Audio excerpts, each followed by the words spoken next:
Okay, welcome. What we're going to do today is test the EDF jet and its runtime with one battery. We have a voltmeter here we can peek in on and see what we're doing. And we're going to just run it at half throttle conservatively so that we can kind of get an idea of what kind of thrust we're dealing, not so much what kind of thrust, but we know what thrust we're dealing with. But at half throttle, if I get a certain time, I can kind of say, okay, 2/3 of that is going to be my safe flight time if you consider throttling up or cruising at a lower speed. So conservatively, half throttle. We'll stay on half throttle until the battery basically dies.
Not doing bad.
Okay, that was my fault. I hit the throttle with my elbow. And I think something stuck in there. That's the, wow.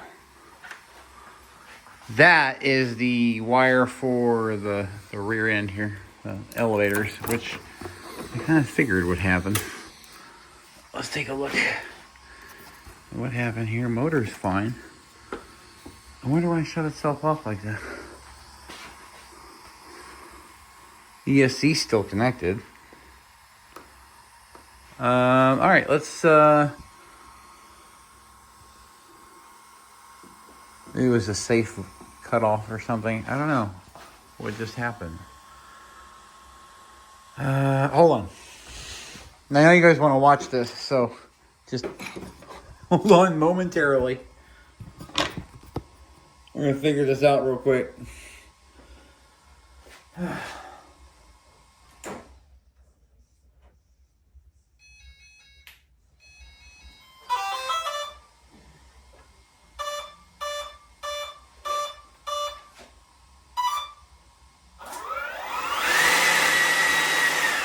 It shot a piece out of the back.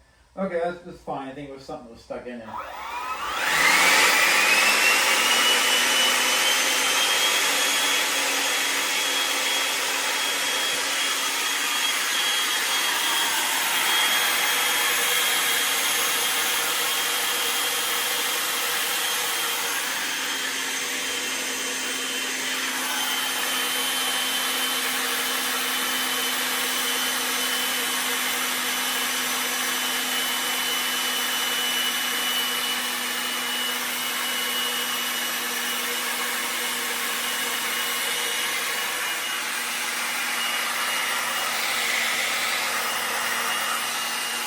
Starting to lose thrust now.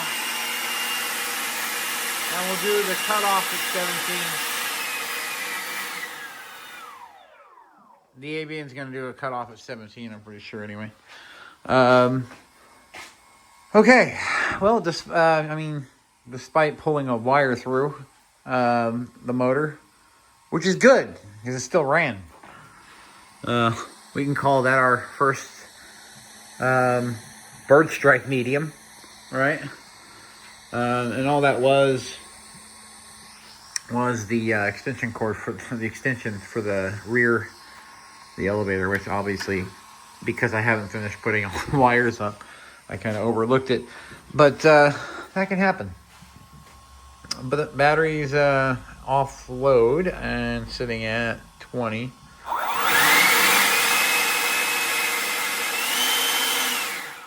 Yeah, 17. So it's pretty much gone now. Not a bad runtime at half throttle. If you cut that in half for maneuvering and everything else, I would say that's a good runtime. You would expect out of a jet. Now, I can put a longer battery in here and give myself some more runtime. And I'll also put the CG where I need it, because like I said before, it's back here at the moment. And I need it more in this area, or at least in the middle, right about there. So a slightly longer battery would give me that weight, a little bit extra weight. Battery is not that warm at all. Capacitors are still cool. I'm guessing I could push this. It seems odd to me that I was only pulling 17 amps. So, and I've calibrated this thing like you're supposed to calibrate an ESC. And I had the full throttle range. 17 amps seems like that's not a lot to pull, even under a load like this. So, yeah, that's a good sign, I'm guessing, or a sign of something horrible to come. I don't know how to take that one. Take it as a win, I guess. So we had our bird strike and we had our amp draw test, and I don't think we broke 18. I think maybe if I pushed it, like doing a climb or something vertical, I might get closer to 50 or 60. But this is calling for an 80 amp ESC. No, I'm sorry. It's calling for a 120 amp, which is odd because I'm barely breaking 60 at full throttle with a 100 amp. So, I mean, does that sound right to you guys? For a 6S motor? It's a 1450 kV. It's not even really that warm. I'm confused. I would have thought that would have run hotter. I would have thought that would have pulled more amps than it did. I thought the ESC would have gave out if I would have pushed it too hard. Just everything stayed cool. Everything stayed like it's supposed to. It's actually cold because it's cold here, you know. It's just, I don't know. Your thoughts and opinions. It seems to be like a very energy efficient setup. Extremely energy efficient. To where if I'm running a bigger battery, I'm going to get some decent flight time. And if the lift is good, I'm going to have some cruising I can do with this thing. So this might be the longest flying jet that I ever create. If it flies, that is. It's either going to be that or a lawn dart and end up a million pieces. So trust me, I'm not bragging saying I made the most efficient plane in the world. I may crash this thing just because I can't fly it. we all know what happens when I fly smaller aircraft. Poor thing. But anyway, I hope you enjoyed it. And it's just a preliminary test. We're getting there. Tires look good. Oh, man. I can't wait to take this out, though. Maiden soon. Just got to get all this stuff buttoned up. I might leave the... Wow, I went total Texan right there, didn't I? I might leave this ESC on top. Just to keep it cool. That's why I screwed it down in there. I'm going to go... I may do it. I may just leave it there. Screw it. It looks cool. A lot of people would be like, no, that's not cool, man. That looks really ghetto. And to that I say... Well, you do it then. This is my plane. I'll put my luggage on the rack if I want to. All right. Well, I got to fix this. I got to get another cable out of the drawer and actually run it properly this time. And then we'll do another test with another battery. Try and get another one that's that size, but longer. Giggity. Till next time, thanks for watching.